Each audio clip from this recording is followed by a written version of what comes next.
Стан здоров'я тяжкохворого Едема Бекірова критичний. Можливо, саме це таки вплинуло на рішення тюремників-окупантів перевести його до медчастини СІЗО.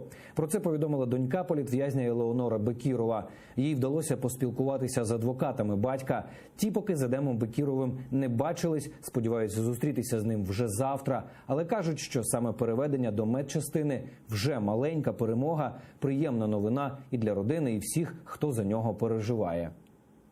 Я так понимаю, что состояние здоровья отца критическое. Сервер Мустафаев дал такую информацию о том, что начальник СИЗО Бережной и вся делегация с видеорегистратором пришли в камеру и забрали моего отца, и перевели моего отца в медсанчасть.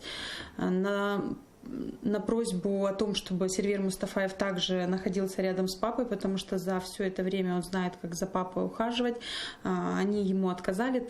На данный момент это вся информация, которая сейчас у нас есть. Мы ждем завтра адвоката, который посетит папу в медсанчасти, чтобы уже владеть информацией.